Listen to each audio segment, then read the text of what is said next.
Lulutuin natin patola, upo, okra, bulanglang. So, bulanglang na gulay.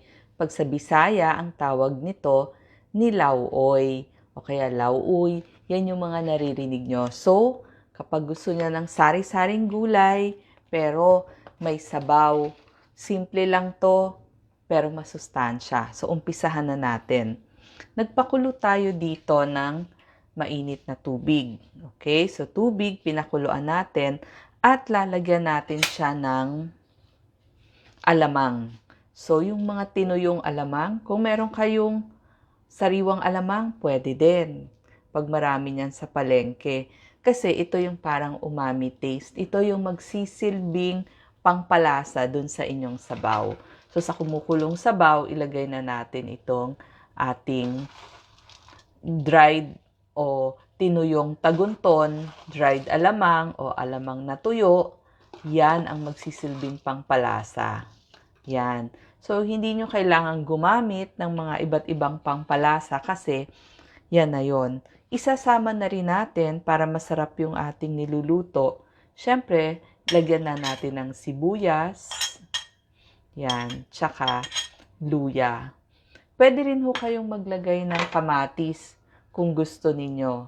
So, kung sa feeling nyo medyo aasim, pwedeng hindi nyo ilagay. So, nasa sa inyo. Pero, ito ngang sibuyas, tsaka yung luya, talagang kailangan yan. Yung ating patola, hiniwa na natin ng bilog-bilog.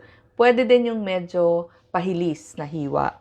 Tapos, yung ating upo, hiniwa na rin natin. At syempre, meron tayong mga okra dito. So, madali lang to. Pagsasabay-sabayin lang natin at ihuhulog natin.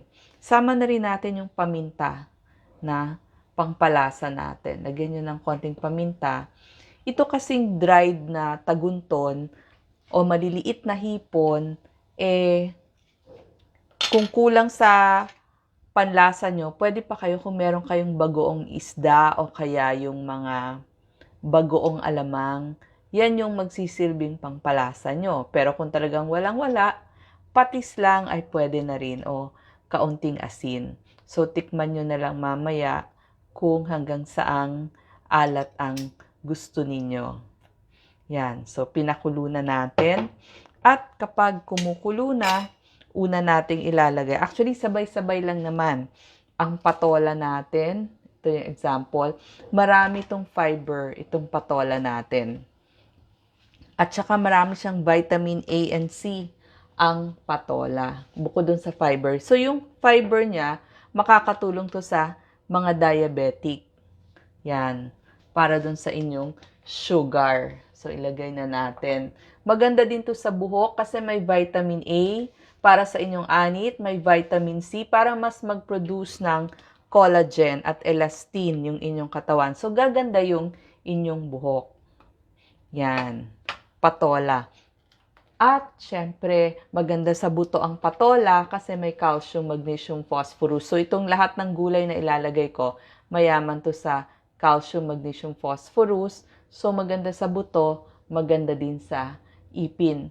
Ang patola, maraming vitamin A to. So, para sa inyong mata, maganda sa immunity. So, kompleto to. A, B, C, potassium, magnesium, calcium, zinc, manganese, copper, phosphorus. Makikita nyo po. So, ang next natin ilalagay ay yung ating upo. Ang upo, alam nyo ba, maganda sa inyong atay. So, para hindi tayo magkasakit sa atay, marami itong flavonoids, phenolic compounds, antioxidants. Tsaka mataas to sa vitamin, sa potassium. So, maganda sa blood pressure nyo. Bukod pa sa meron siyang carbohydrates, tapos meron siyang fiber, calcium, phosphorus, zinc, potassium, magnesium, iron, pati yung vitamin A, B, C, at saka K. Yan. So, ilalagay na rin natin. At syempre, dun sa ating bulanglang, sa Katagalugan, ang tawag dyan, bulanglang. Pero sa Bisaya, ang tawag dyan, lauoy ni lauoy o utan Bisaya. Yan. So, kung naririnig ninyo, napakasimple pero masarap to, lalo na kung gusto nyo ng sabaw. Yan. Paghahalu-haluin nyo lang. Ang maganda naman sa okra, alam natin, okra magandang klaseng gulay din yan kasi mayaman siya sa fiber. Yan. So, lagay na natin yung okra natin. Itong ating okra, so ganito po ang itsura niyan. Ang ating okra, fiber, pampababa ng cholesterol, anti-cancer, may lectin. Sa buto, maganda din to. May calcium, may vitamin K, magnesium, phosphorus. Sa mata, may beta-carotene.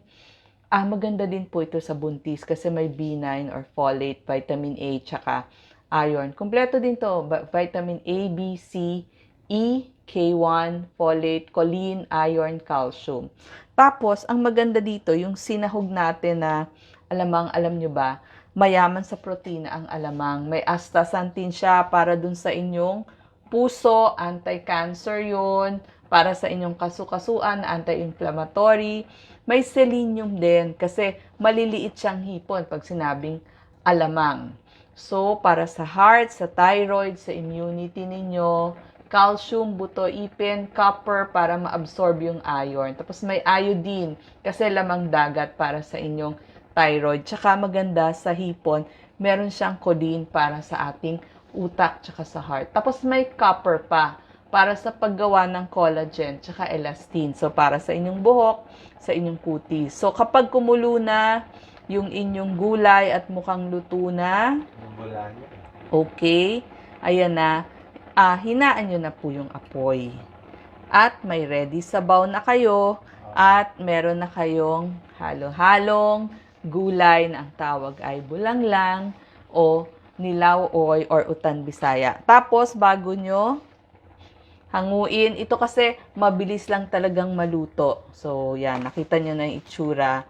So, ito na po, yung finished product natin. Lagyan na lang natin ng malunggay. Magtanim lagi ng malunggay dun sa inyong likod bahay. Kasi talagang malunggay, lahat ng kailangan nyo na vitamina present dun sa inyong malunggay. Okay. Salamat po. Lisa.